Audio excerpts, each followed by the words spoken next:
morning, depending on where you are. But thank you for joining us for our latest and our third third part of the Net Plus webinar series. Today, we're providing an overview on the Net Plus Miro, Net Plus DryvIQ, and Net Plus Google Workspace for education programs. So thanks for tuning in. Thanks for joining. Before we get started, we just want to go over a couple of logistical items for this webinar. So participants' microphones and videos are turned off.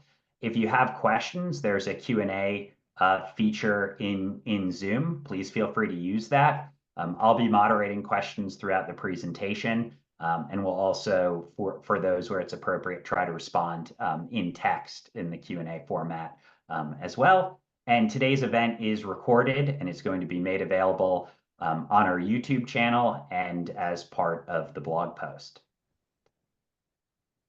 So I just want to give a little bit of an intro before our panelists kick it off. My name's Sean O'Brien. I head up Internet2's Net Plus program, and we just wanted to provide you, for those of you who maybe aren't as familiar with Internet2 and the Net Plus program, a quick overview of what the program is before we get started. So Net Plus is a program within Internet2 where we work with commercial cloud service providers to design and cultivate services that meet the unique needs of the research and higher education community. That involves conducting what we call a service evaluation, where we work with at least 5 members of the Internet2 community to evaluate services for feature functionality, accessibility, security, identity and network integration. We develop contract vehicles for these services that include best-in-class terms and pricing to meet the needs of research and higher education. And then finally, services in our portfolio are administered by a program manager who has domain expertise in the area of the services, and we work on convening the community around those services to share best practices, lessons learned, advocate for feature requests. So that's what the Net Plus program is, and all of these services share those characteristics that we're going to be talking about here today. With that, I have the pleasure of handing it over to 3 of those domain experts and 3 members of our Net Plus team, Jenna, Quyen, and Dana, and I'm going to hand it directly to Jenna. Hey guys, welcome to the webinar. Thanks again for joining us. My name is Jenna Mallberg. You guys probably know me as a Net Plus Vanna White if you've joined us on a webinar before, but today I get to play Associate Program Manager. Today here, I'm joined with Quyen Vaillant. She's a program manager here. She's dipped her toes in every single program that we'll talk about today, so she's going to join us in. And then Dana Voss, she's a senior program manager here and also the SaaS portfolio program management lead. So let's go ahead and get to the agenda for today. So just a quick level of high level of the agenda, we're going to be talking about who. So who is the company, the service provider? What is the Net Plus program? So Net Plus Miro, Net Plus DryvIQ, Net Plus GWE. Why is this program so great? You get to hear about the benefits, what we have to offer, and how. How do I get involved? What kind of community involvement do you guys offer? And how can I reach resources that will help me become a subscriber? Let's head into Miro. All right, one more slide, Dana. Thank you so much. So Miro is an online workspace that enables teams. These teams can be in person or remote. They can consist of students, staff, faculty, leadership, anyone you so choose. It's an infinite space where your teams can perform a variety of activities. These activities could be whiteboarding, they could be drawing, graphing, strategy planning, etc. This platform lets you be super collaborative. You get to hold 300 users on one board at a time, which means that you can vote, share, and comment very quickly. Some other fun facts about Miro is it integrates with so many tech stacks, so Google, Microsoft, etc. It has a lot of presentation abilities, not inabilities, but abilities, presentation abilities. If you really like the dog you drew in the corner, you should show it off to your team. And then also there's a ton of pre-made templates. So if you don't know where to get started, Miro has got you covered. And then heading into the Miro service evaluation, I'm going to invite my colleague Quyen here to speak about it. So this is one of the programs that she touched. Hi, everybody. I'm really excited to see everybody joining us today. And as Jenna mentioned, I was a part of the Net Plus Miro service evaluation process. And I have to say, this was one of the very high engagement from both Miro team and the community on assessing Miro as a service for the community. So I wanted to highlight some of the things that, sorry, I'm tripping over my words. The service evaluation group, as Sean mentioned earlier, did deep dives into the 5 areas that you saw on the screen. But I wanted to really highlight where the community and Miro focused on, right? So through the course of the process of negotiations and whatnot, the community members that participated really advocated on how important FERPA language is for all of the contracts for the community. And and I really appreciate how the Miro team came to the table and was very open in regards to assessing what was important, what was a priority for the community. So the Miro team actually accepted FERPA language to ensure that they continue to protect student rights, ensuring compliance, and they can maintain trust with our community. They also, during the course of the evaluation, recognize how important accessibility is to the community, especially if we're deploying Miro to the student audience.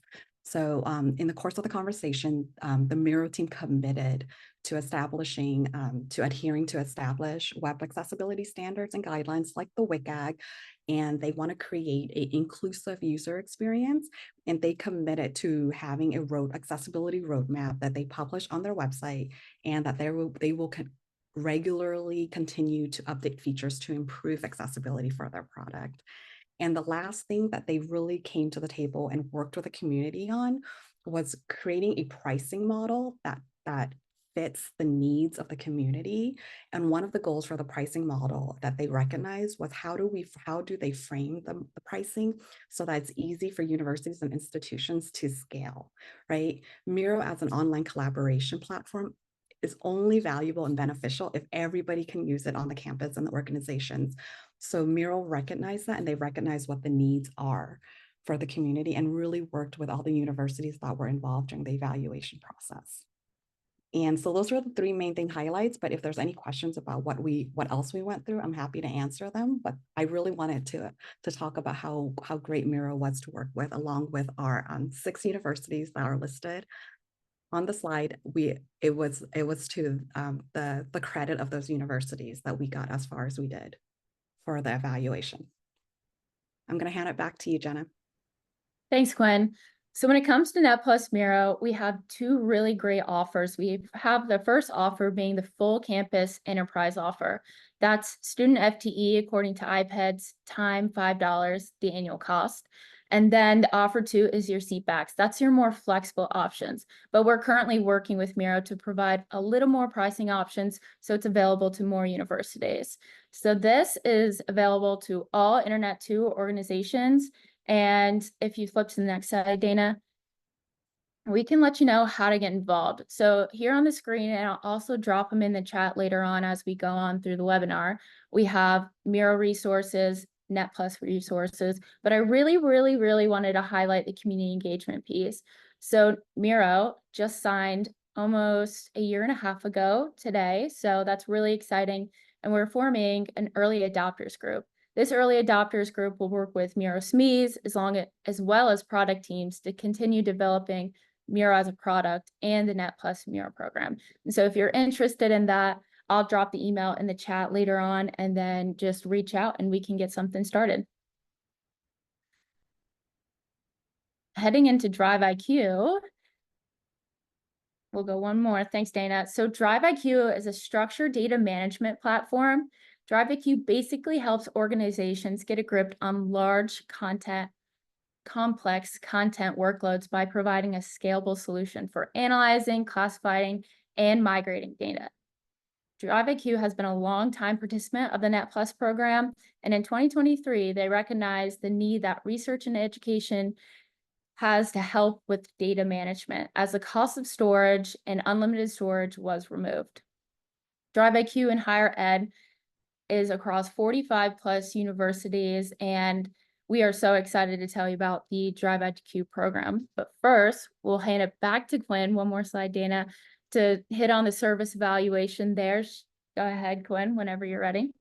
Hi, everybody. I swear I do more than just service evaluations for the team, but I was also a part of the DryvIQ service evaluation, and I wanted to take a step back to provide context for the service evaluation. So in 2023, our cloud storage working group actually issued an RFI with the help of the communities to just find out what vendors are available around helping our community manage, migrate, et cetera, for cloud storage.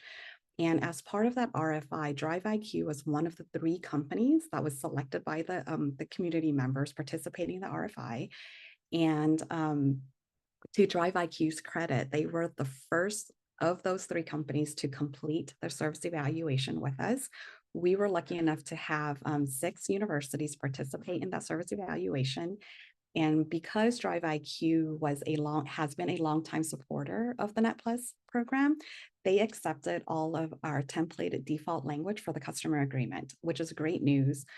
And they also actually worked with the 6 universities to come up with a pricing model that made sense, that was easy and simple for everybody to understand.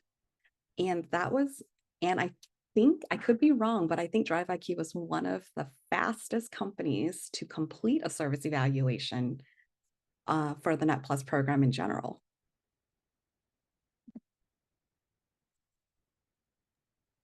Okay, so one more correction before I start on this slide. DryvIQ is an unstructured data management platform. I really apologize. I definitely misspoke. Thank you, Sarah, for correcting that. Sarah's here. She is our lead contact, CMO at DryvIQ. So she will be working together with us and answering any questions if anyone has any targeted just for DryvIQ, as well as the NetPlus DryvIQ program.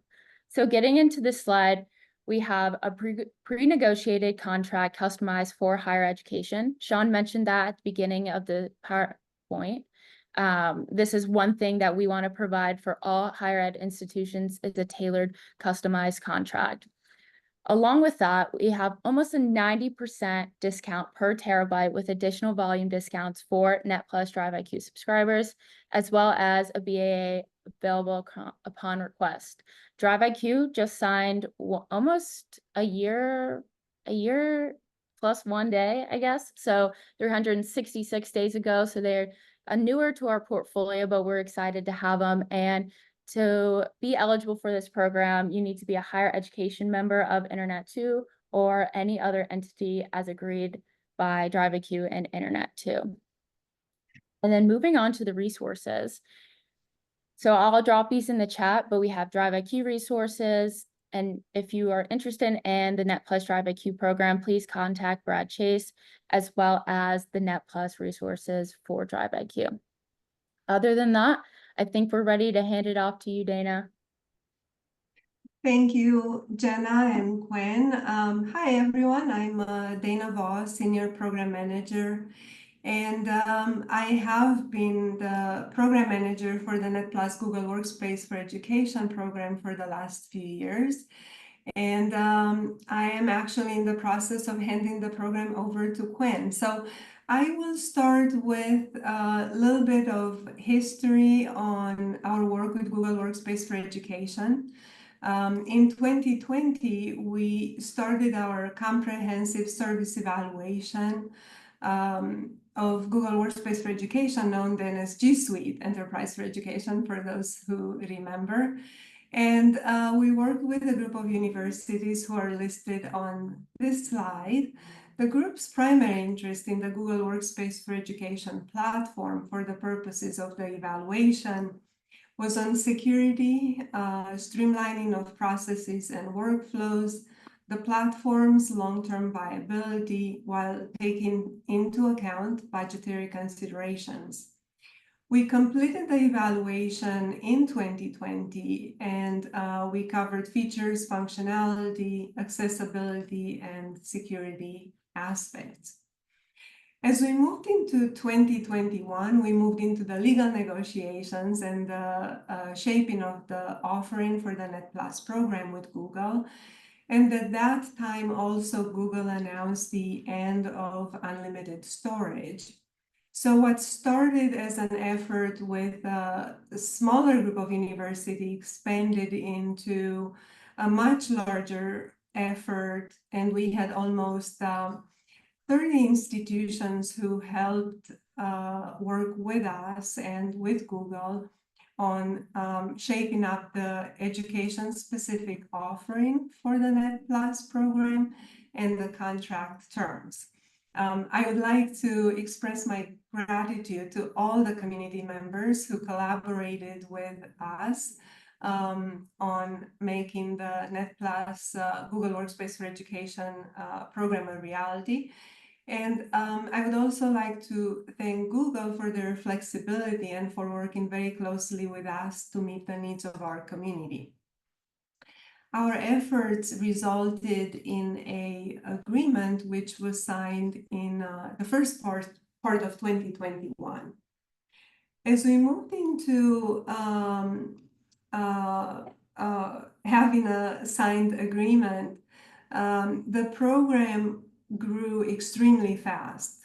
In 2021 alone, we had over 70 universities who subscribed to the program, making it one of the fastest growing programs in our portfolio. And by 2022, we surpassed 100 subscribing institutions. To guide our efforts and our ongoing work with Google, we formed a Service Advisory Board, which is currently chaired by Luis Hernandez from UC Berkeley. The Service Advisory Board has been working very closely with us and Google on features and functionality. And each year we have worked with the Service Advisory Board to put together an offering customized for our community.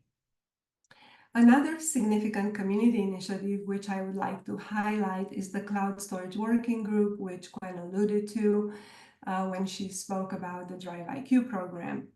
The Cloud Storage Working Group was created around 2020, and over 60 universities have been participating in the Cloud Storage Working Group. Their focus as it relates to storage management within the Google Workspace for Education platform has been on developing and sharing best practices in areas as listed there: communications, the provision of accounts, data migration, and quota management. The resources developed by the community are available on the Cloud Storage Working Group.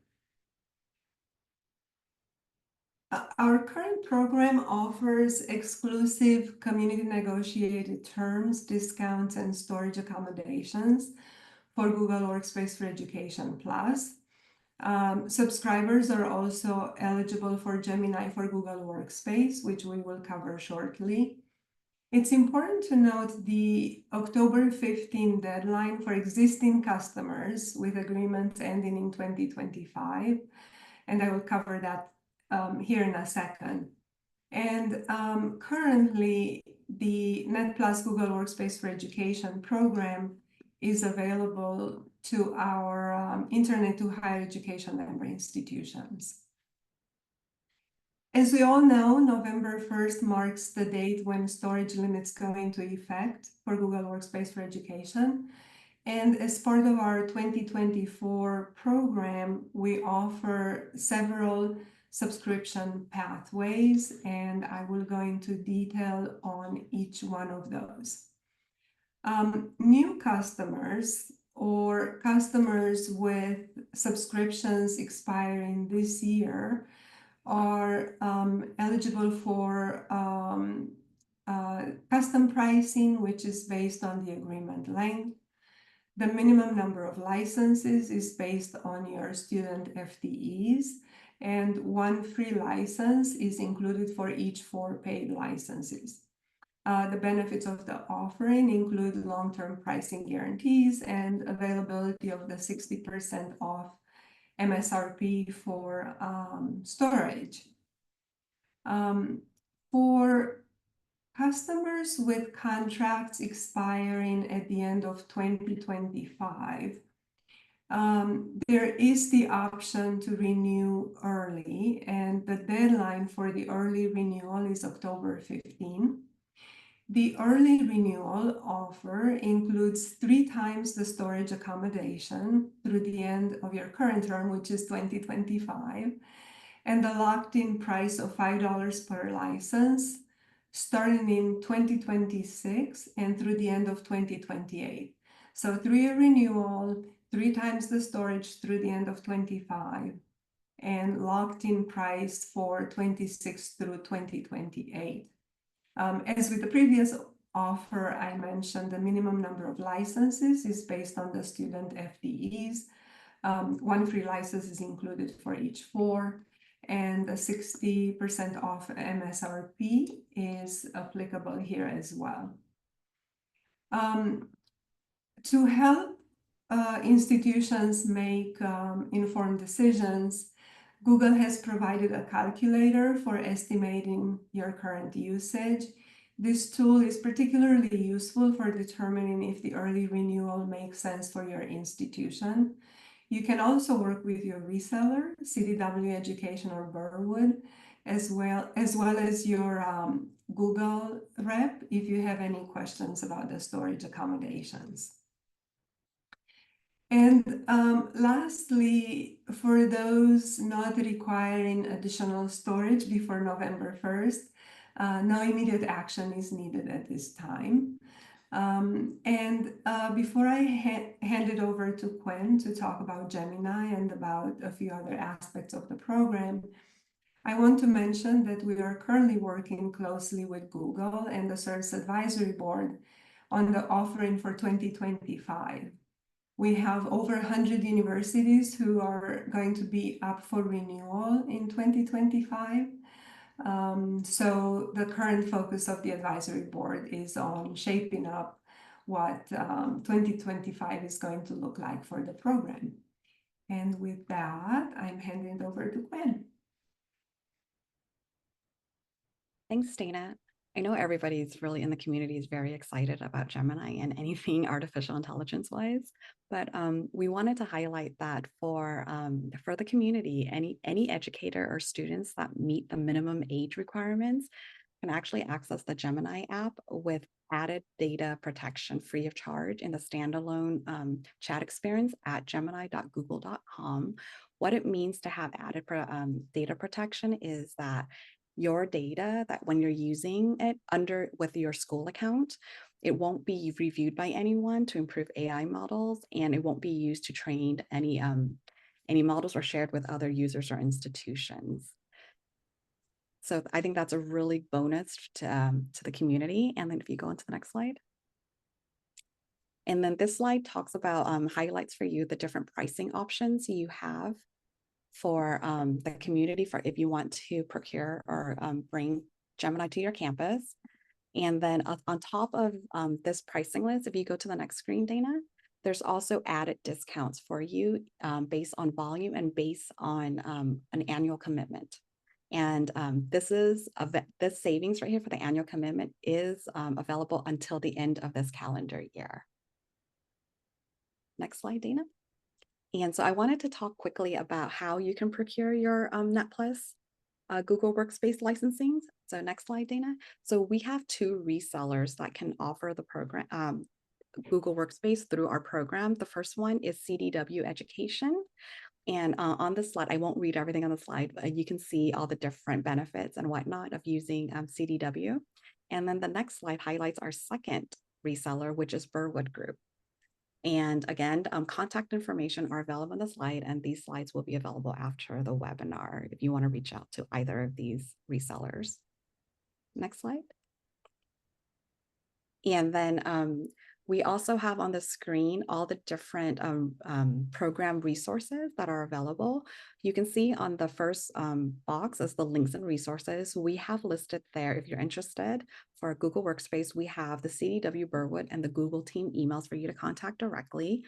And we also have in the middle for the NetPlus resources, we have all of our wiki pages and the cloud storage working group wiki linked on. And as always, you can always email Net Plus directly if you have any questions about the program. And we also have, we're also encourage participation from the community, especially in the cloud storage working group. And we also have a email list for the Google Workspace subscribers. And as Dana mentioned, we are currently working on the 2025 offering for the program. Once that gets finalized, we will be kicking off our 2025 webinar series to discuss and highlight all of the changes that are coming in 2025. We also work with Google to host the quarterly roadmap sessions with the community. Next slide. I think I'm kicking it back to Sean if there's any questions. We're not seeing any questions in the Q&A right now, so if you have any questions, please ask them in the Q&A, or we're happy to, if you want to raise your hand, to unmute you and let you ask a question live if that's easier than typing. One question, Quinn, I thought of while we wait to see if any come in. So tell me a little bit more about the quarterly roadmap sessions. What are those, and how do I become involved if I'm interested in those?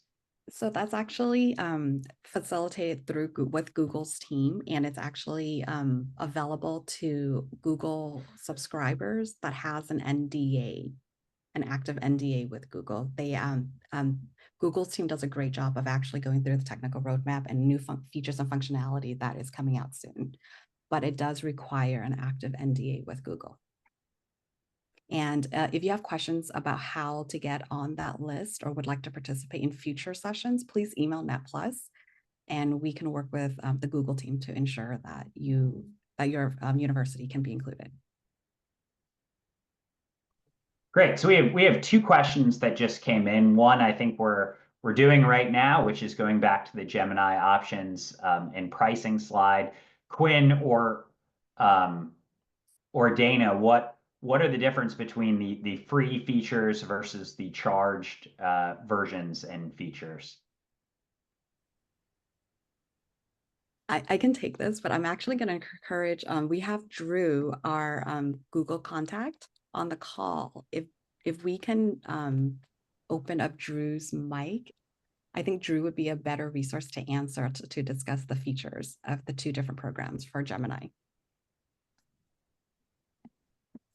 And then the other question, which is also on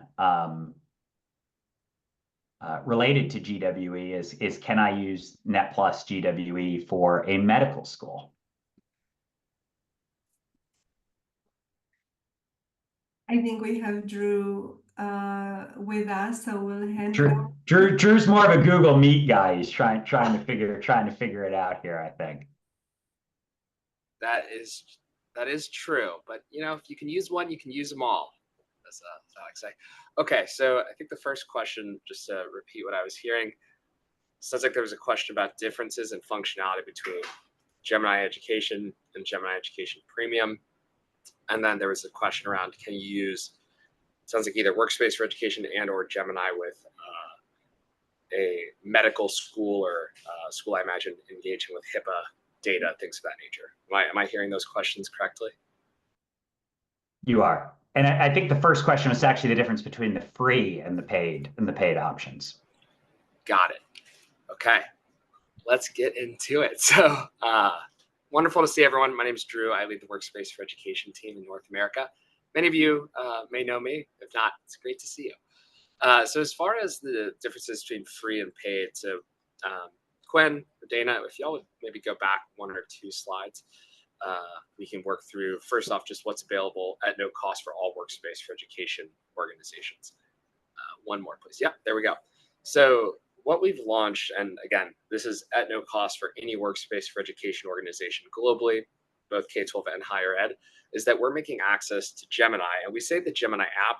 What that is access to Gemini at gemini.google.com, and then as well our Android and iOS applications. We're making that available free of charge with a layer of data protections built in. So if folks are used to engaging with a GPT and you want to provide ubiquitous access to a safe, a compliant and a more standardized chat Gen AI type of experience, you can provide that with Gemini. It's generally covered as an additional service if you're on Workspace for Education Fundamentals, for example.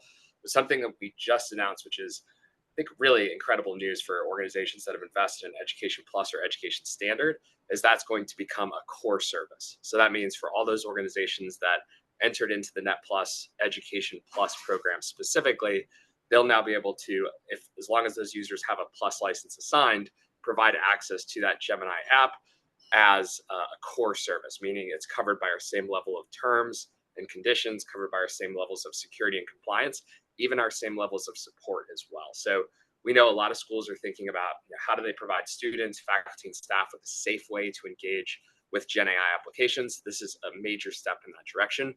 Currently, it's available to users 18 years and older. We have announced that that's going to be coming soon to teen users in the near future. So please be on the lookout for more announcements around that. So that's what's there for the free service. For those organizations that want to take things a step further, we also have the opportunity to bring this kind of best-in-class Gen AI technology and this assistant into your Workspace for Education tools right there, kind of built into the interface. So what that means is if you're using Gmail, Docs, Slides, Sheets, Drive, Google Meet as well, you can have Gemini right there to help. So for example, if you're pulled into a long, complex email thread, you can have Gemini do a quick summary of that email thread, put together responses. You then have Gemini there in Docs to put together things like project plans, lesson plans, program management. Right there in Slides to do things like analyze data, create formulas, create spreadsheets with drop downs and trackers automatically. So just imagine kind of having this AI assistant at your fingertips right there in the Google tools that you may be using, tens if not hundreds of times every day and every week. So that's just a quick overview of what it looks like to bring Gemini into the Workspace platform. And then for the kind of difference between Gemini Education on the left and Gemini Education Premium, the biggest difference is within Gemini Education Premium, you do get access to Gemini and Google Meet. That means if you are using Google Meet as your video conferencing solution, Gemini can be there to do things like take notes for you, attending meetings for you, help with beautification of your background and your lighting, all kinds of stuff. So you have Gen AI built right there into the Meet platform. It does have some advanced security as well. So for a user that has a Gemini license assigned, it can then scan all the files owned by that user, look for things like sensitive content, PII, and assess specific labels and protections to those files. So that's very exciting as well. So yeah, that's kind of hopefully a helpful overview of what's there between free versus paid. And then as far as the question, or actually I'll just pause there. Does that answer that first set of questions successfully? I think so. We're not getting any follow-up questions. I think you did a great job. Maybe shock and awe from the group. The next one that I'll cover was the question around, if let's say you're working with a student health center or if it's a medical school, can you use Workspace for Education and can you use Gemini specifically? So yes, you can use Workspace for Education. Workspace for Education can be used in compliance with HIPAA. We can share, Quyen, if you want, I think we can do a little bit of a triage ping, or maybe I can even add it to the chat now. But we do have really robust information available about how to use Workspace together in compliance with HIPAA. There's a BA that we have that you can click through and accept right in your admin console. And then as well, we have lots of guidance as far as the configurations and the policies you would put in place with Workspace to be used in compliance with HIPAA, as well as some of the training change management things that you can implement to make sure that if you are using Workspace together with HIPAA related data, that you're doing so in a safe and compliant way. So all good there. And then as far as the question about, what does it look like to use Gemini together with HIPAA? Gemini as well can be used in compliance with HIPAA. There are a couple of nuances to that, and we have kind of more announcements coming soon. But I would say at a very high level, even if you're using kind of HIPAA-related data, you definitely can use Workspace in compliance with that, and you're able to use Gemini as well. If you have any kind of specific questions or if you'd like to discuss that more in depth, please do connect you can connect directly with me. I'll share my email in the chat here, or please reach out to Dana and Quyen and they can help to triage that also. That was a lot of information. Hopefully I didn't talk too fast, but hope that's helpful for everybody.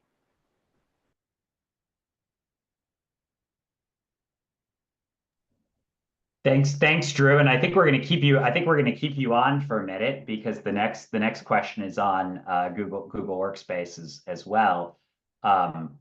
What kind of security functionality is included in NetPlus GWE? And I'm going to actually break that apart a little bit and say what security functionality is sort of part of that paid licensing. And Drew, I think I'm going to ask you that as the expert. And then Quyen and Dana, I'll pose a second question to you that's based off of that, which is, what did we look at from a security perspective in service evaluation that we could share with some organizations on the call today? Oh, on the unexpected hot seat. Love it. This is exactly what we live for. If y'all don't mind, I'm very visual. I always think a visual accompaniment to things is helpful. I can do a quick share on my screen and just show one slide that covers what are considered some of the most hero features for security, compliance, and administration within Workspace for Education Plus specifically. I'll share a really helpful link as well. That's a kind of compare and contrast page that shows all the kind of functionality from an administrative, security, as well as instructional and just kind of getting things done perspective for all the different editions. But when we think about Workspace for Education Plus and what additional functionality that provides for organizations that have access to those licenses, we generally hear that these are the 5 kind of most kind of hero or most key features that are strengthening the security postures of organizations, keeping users and data more safe. So the first one is called the security dashboard. Essentially, that is a single pane of glass that gives real-time visibility across what's happening with security, with sharing, with OAuth, and even more right there in pre-built dashboards. We as well give administrators and security teams the ability to create their own dashboards also. So if you want to see kind of real-time tracking and even kind of visual representation with graphs of what's happening with things like file exposure, authentication, and much, much more, you have access to it right there. And then, of course, if you, let's say, want to launch an investigation off that or want to dig further in, or you want to download that data, export it to some kind of security incident management platform, you can do all of those things with the dashboard. The next one is called context-aware access. That creates really granular policies determining who can access things like applications, sensitive data, and you can put those policies in place based on some kind of user criteria, things like their identity, their location, device security status, IP address, and much more. So that is massive. Let's say if you have those kind of highest level administrators, security teams, maybe the president or the provost, you want to put specific policies in place to kind of better protect what's happening with those accounts, what they can access based on where they are, the type of device they're using, and more. That's another really, really advanced feature. There's as well something called the Alert Center. Essentially, that is just giving you security alerts in real time, and then you can launch straight into investigations from there. So if there are things happening, and let's say you're not looking at the security dashboard, but you still want to be notified in real time around things like phishing, malware, suspicious logins, things of that nature, you get notified, and then you can snap into gear. The investigation tool is the next one. That is what we hear a lot from administrators and security teams is like the most hero feature of the entire Workspace security package. Essentially what that means is within this tool, anything that creates a log within the Workspace platform. So anything being sent in chat, opening up an email, sharing a Drive file, things in Google Classroom, even if you're using that, things in Meet, etc. Anything creating a log, you can then kind of scan against, triage, and if you see a security threat happening in real time, or if you need to do it reactively, you can then remediate those types of threats even in bulk. So let's say in an example, the user's account somehow is hacked. That user then sends out 500 emails within your organization. Those emails are sitting in users' inboxes, waiting to be clicked, waiting to kind of amplify that threat level. We know these things happen day in, day out. With the investigation tool, with just a couple of clicks, really easy to use interface, you could bulk delete those messages right from a user's inbox. Or if a bunch of files get shared inappropriately, you could bulk remove access to those files, disable download, print, and copy. So just an amazing, amazing tool. And then Security Sandbox is the last one. What that does is it provides an additional layer of security over Gmail. Gmail's already got really kind of best in class email security. You can kind of see the level of threats and what gets through in Gmail compared to other email platforms. We're usually absolutely best in class. But if you want to provide an even better level, you can apply the Security Sandbox. That's going to scan any email attachments or links included in emails. And what that does is it kind of experiments on those files or those links in a sandbox secure environment. And so that means if you have 0-minute or even 0-hour threats that maybe our current kind of threat detection algorithms aren't recognizing because they are so new, so so kind of scary and cutting edge, this can protect from those types of threats as well. So that's just a very high level of kind of what some of the security features are within Workspace for Education Plus. There are many, many more, but of course, we're happy to have that conversation more in depth if you'd like. Great, thanks, Drew. So I think we may have some more security related questions and my question, but there are some questions on some of the other services here. So I wanted make sure we have an opportunity to get those in as well. So I think the first one, if we go chronologically, that came in was related to Miro. And how does Miro integrate with services that are typically used for higher ed, including Google Workspace? And I will just say I did some Google Jamboard migrations to Miro myself as an end user. So I know there's some possibilities there, but Jenna and maybe I think Meredith, who's on from Miro, anything you would like to add there? Yeah, I'm gonna promote Meredith to speaker real quick, but I do know that Miro integrates with Google Meet, Google Calendar integrations, as well as sheets and slides that you can directly gather and edit straight from Miro boards. So let me go ahead and promote Meredith.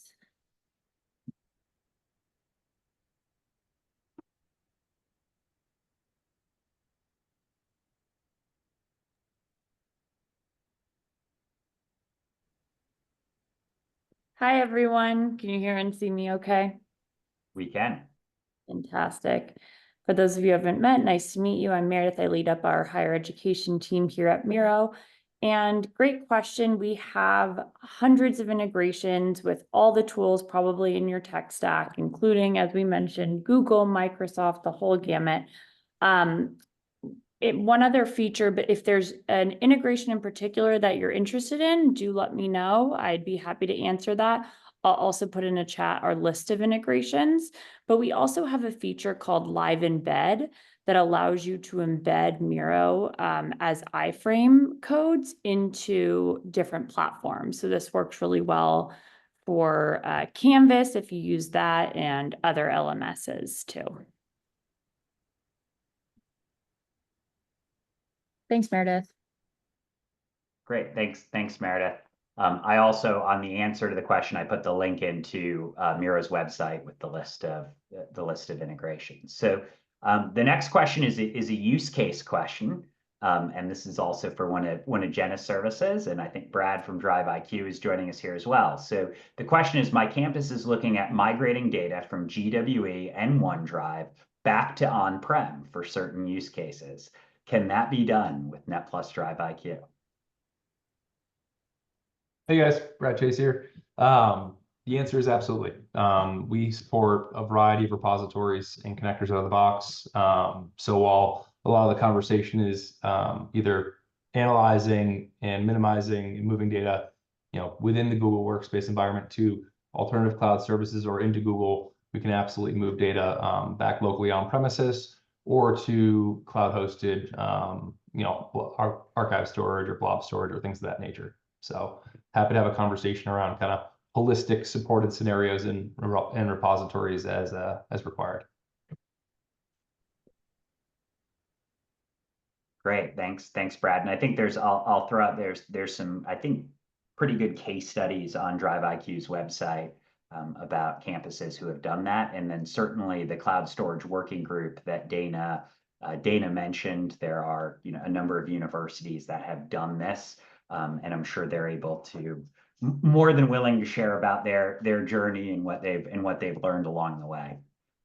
So the next question I think is for Drew, and it may be a little bit in the weeds technically, Drew, but you had showed off the referenced the investigation tool within GWE, and will that work to investigate spam in Google or phishing within Google Forms?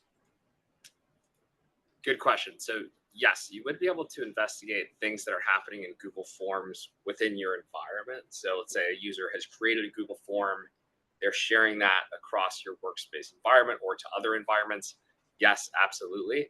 If let's say there's a nefarious actor that lives outside of your domain that is creating a Google form and sharing it with users, you would have access to some level of data. So you could see which users are accessing a specific form, even if that form's been created outside of your domain. However, for let's say an action like shutting down that form, removing access to it, it would not work in that way, as the form is owned by either a user or let's say in a workspace environment outside of your kind of administrative control. So yeah, happy to kind of take that one offline if you'd like to discuss further. There are ways that it can kind of work to protect your organization against those types of malicious forms, and you can definitely see, who's accessed that form, et cetera.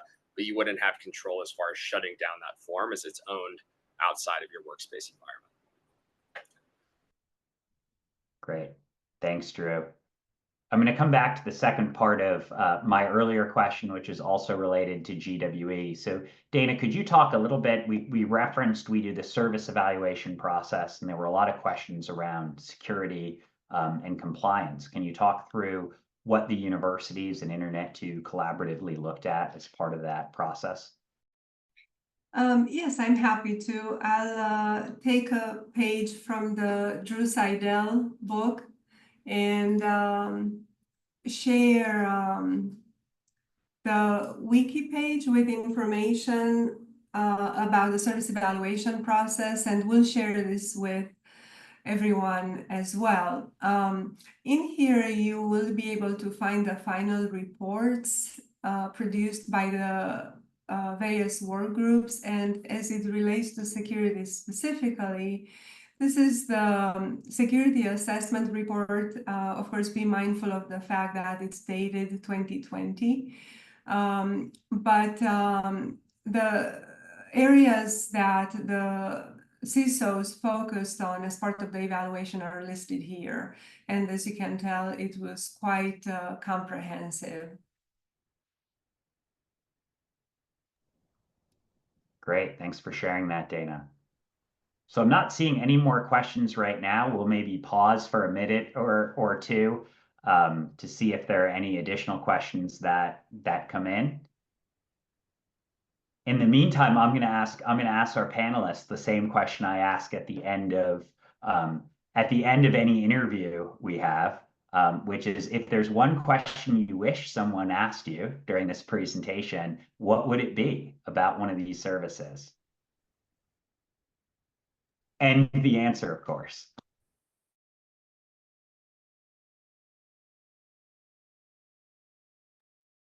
This is not an answer to Sean's question. This is actually something I totally forgot to mention when going through the Net Plus DryvIQ program, but we are working with DryvIQ right now to have more product offerings for the community. So be on the lookout for that.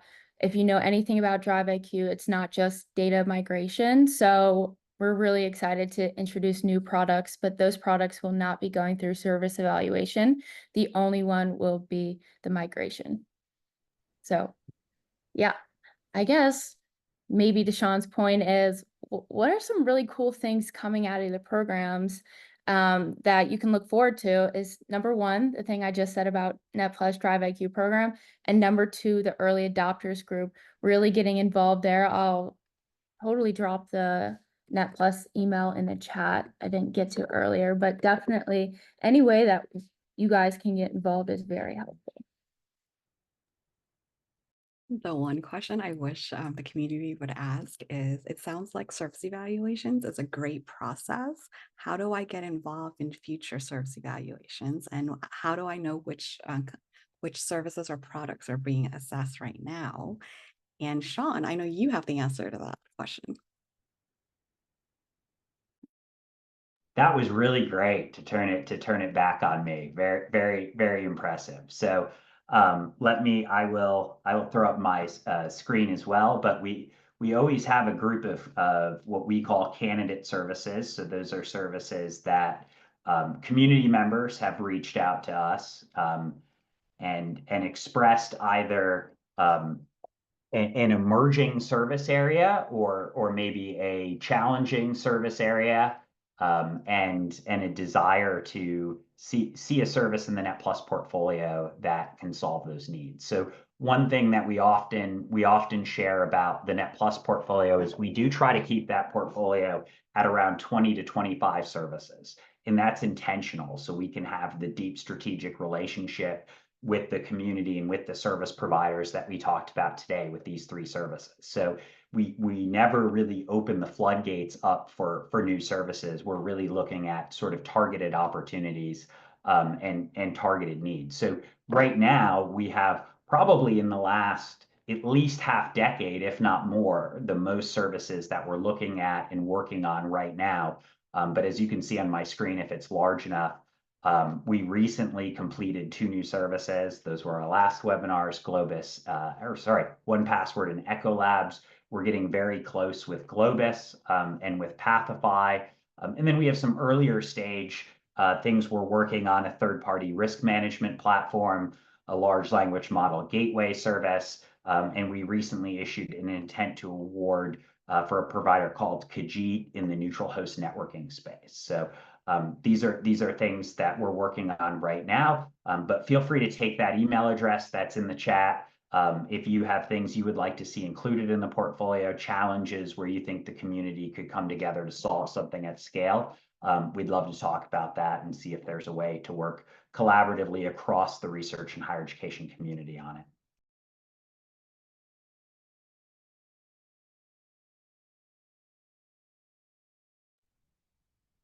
With that, we're not seeing any more questions, so I think it's always great to give people 5 minutes back between meetings in our busy work lives. So let's just look ahead real quick, and then we'll finish up here.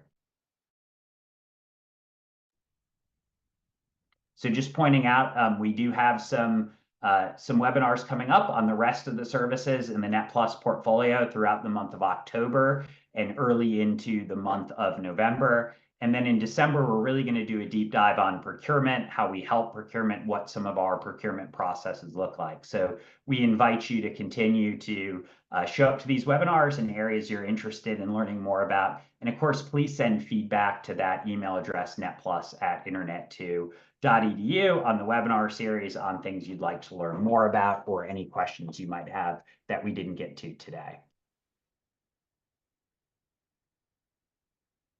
And with that, thanks for joining us, everyone. Really looking forward to seeing you guys next Thursday if you choose to do so. But have a great rest of your day.